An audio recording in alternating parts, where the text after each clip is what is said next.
تڑیاں لگانے کے لیے اور ویورشپ گین کرنے کے لیے مرزا انجینئر مرزا کے اسٹوڈنٹ اس ویڈیو کے کمنٹس میں آگے کہیں گے اصل اعتراض گدے کو ہونا چاہیے نہ کہ مرزا لگے نے تواڈے سارے بابے منگولا نے وڈے ہوئے نے جتنے اولیاء اللہ نے منگولا نے تواڈے سارے صوفی وڈے ہوئے نے جدوں وہ کافر سن اپنے مرزے کو جہلم کا گندا کیڑا کہیں گے تو کہتا ہے کیا میں رسول اللہ سے ٹکر لے لوں. بسم اللہ الرحمن الرحیم. تڑیاں لگانے کے لیے اور ویورشپ گین کرنے کے لیے مرزا انجینئر عجیب و غریب قسم کی حرکتیں کرتا رہتا ہے اور اسی میں سے ایک حرکت مرزا یہ بھی کرتا ہے کہ اپنے آباء و اجداد کا تعارف کرواتا ہے کہ وہ تھے فلاں تھے یہ تھے وہ تھے. اب نہ جانے وہ اس کے آباء و اجداد ہیں بھی یا نہیں, اور اگر ہیں بھی تو اس کے باوجود یہ بات کتنی سخت ہے اور کتنی نامناسب اور کتنی غلط ہے وہ ہم آگے حدیث شریف کے حوالے سے پیش کر دیں گے. لیکن مرزا کا حال آپ کو بتا دیں پہلے. مرزا کا حال بالکل اسی بندے جیسا ہے جو کسی بھی حادثے والی جگہ پہ آگے جانے کے لیے کوشش کیا کرتا تھا کہ جس بندے کے ساتھ حادثہ پیش آیا ہے اس کے ساتھ اپنی کوئی نہ کوئی رشتہ داری ثابت کر لے. ایسے ہی اس نے روڈ کے ایک سائڈ کے اوپر رش دیکھا اور ادھر آگے جانے کی کوشش کرتے ہوئے کہنے لگا اوے پیچھے ہو جاؤ میرے ابا جی نے, پیچھے ہو جاؤ میرے ابا جی نے. اور جب لوگوں نے اسے رستہ دیا اس نے آگے جا کے دیکھا تو وہاں ایک گدھا جو ہے وہ گرمی کی وجہ سے بے ہوش پڑا تھا.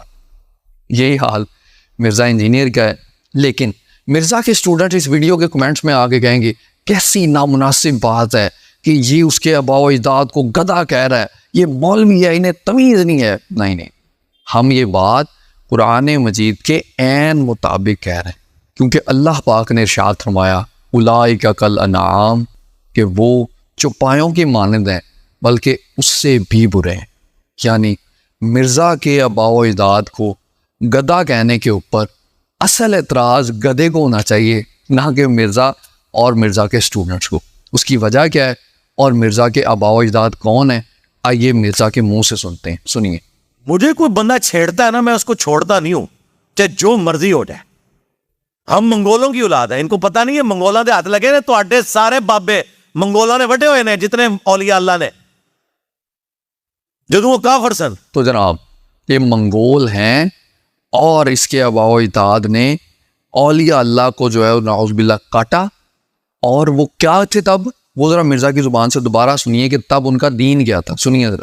جدوں وہ کافر سن, جدوں وہ کافر سن. جی ہاں. اور اسی کے ساتھ ساتھ ایک جگہ نہیں کئی جگہ بات کی ہے لیکن ایک اور جگہ پہ مرزا نے بات کی وہ بھی ذرا سنیں. جی بالکل. ان کو میں نے پہلے بتایا ہے میں منگول ہوں. منگولا نے تواڈے سارے صوفی بڑے ہوئے نے جدوں وہ کافر سن, جدوں وہ کافر سن. تو جناب یہ مرزا صاحب اپنے کافر آباء و اجداد کے اوپر کیا کر رہے ہیں فخر کر رہے ہیں. اور ترمذی شریف کی حدیث نمبر 3955 اس میں رسول اللہ صلی اللہ علیہ وآلہ وسلم نے ایسے شخص کو جو اپنے کافر آباء و اجداد کے اوپر فخر کرے اسے گبریلا کیڑا اور ایسا کیڑا جو اپنی ناک سے غلاظت کو دھکیلتا ہے اس کے ساتھ تشبیہ دی. اب مرزا کے اسٹوڈنٹ سے گزارش ہے کہ کیا وہ اپنے مرزے کو جہلم کا گندا کیڑا کہیں گے یا پھر نبی کریم صلی اللہ علیہ وآلہ وسلم کے فرمان کو نہ مان کے رسول اللہ سے ٹکر لے لیں گے. کیونکہ آپ کا اپنا استاد کہتا ہے کہ اگر حدیث شریف کو نہ مانا جائے اور احادیث کو اس طریقے سے بیان نہ کیا جائے تو کہتا ہے کیا میں رسول اللہ سے ٹکر لے لوں. تو اب آپ لوگوں نے فیصلہ کرنا ہے کہ آپ اپنے استاد کو جہلم کا گبریلا گندا کیڑا کہیں گے یا پھر رسول اللہ صلی اللہ علیہ وآلہ وسلم سے ٹکر لے کے اپنے ایمان کا بیڑا غرق کریں گے. سوچئے. دین کی بات پھیلانا صدقہ جاریہ ہے. ثواب کی نیت سے ویڈیو کو شیئر ضرور کیجیے. جزاک اللہ.